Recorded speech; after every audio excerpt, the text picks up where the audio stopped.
আল্লাহ তাআলা সূরা হাদীদের 4 নম্বর আয়াতে বলেন, ওয়া হুয়া মাআকুম আইনামা কুনতুম। আর তোমরা যেখানেই থাকো না কেন তিনি তোমাদের সাথেই আছেন। তোমরা যেখানেই থাকো না কেন তোমরা কখনোই একা নও।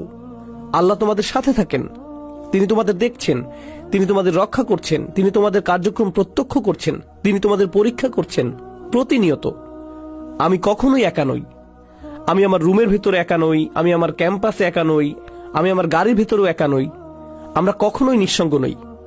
আল্লাহ শপথ করে বলছি, যদি আমরা শুধু একটি আয়াত অন্তর দিয়ে উপলব্ধি করতে পারতাম, এটি এমনকি পূর্ণাঙ্গ একটি আয়াতও নয়, একটা আয়াতের অংশ বিশেষ মাত্র।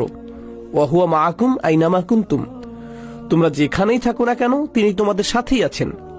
যদি এটা হৃদয়ঙ্গম করতে পারতাম, তাহলে যে ওয়েবসাইটগুলো আমি ভিজিট করি তাতে পরিবর্তন আসতো, যে নাম্বারগুলোতে আমি কল করি তাতেও পরিবর্তন আসতো, সবকিছুতে পরিবর্তন আসতো। বস রুমে থাকলে কর্মচারীরা কি সাবধানতামূলক আচরণ করে? তারা সতর্ক হয়ে যায়, তাই না? পুলিশের গাড়ি দেখলে কি মানুষ সাবধানে গাড়ি চালায় না?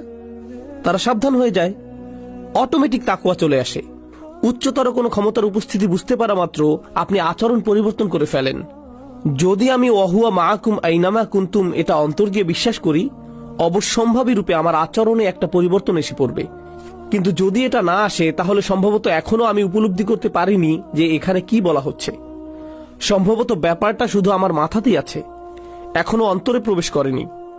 আয়াতে মার ব্যবহারটা অসাধারণ সুন্দর।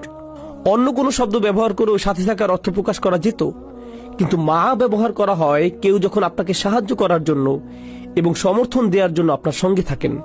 মক্কা থেকে মদিনায় হিজরত করার সময় রাসূলুল্লাহ সাল্লাল্লাহু আলাইহি সাল্লাম সাওর পর্বতের গুহায় আশ্রয় গ্রহণ করলেন। গুহার মুখের কাছে শত্রুরা এসে পড়লে আবু বকর রাদিয়াল্লাহু তাআলা আনহু উদ্বিগ্ন হয়ে ওঠেন। তখন রাসূল সাল্লাল্লাহু আলাইহি সাল্লাম কি বলে আবু বকরকে সান্ত্বনা দিয়েছিলেন?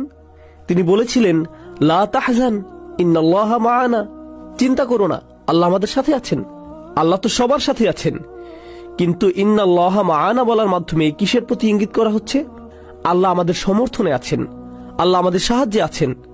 এখানে আল্লাহ আমাদের রক্ষা করছেন, তিনি সর্বদা আমাদের যত্ন নিচ্ছেন। ওয়া হুয়া মাআকুম আইনামা কুনতুম। আর তোমরা যেখানেই থাকো না কেন তিনি তোমাদের সাথেই আছেন।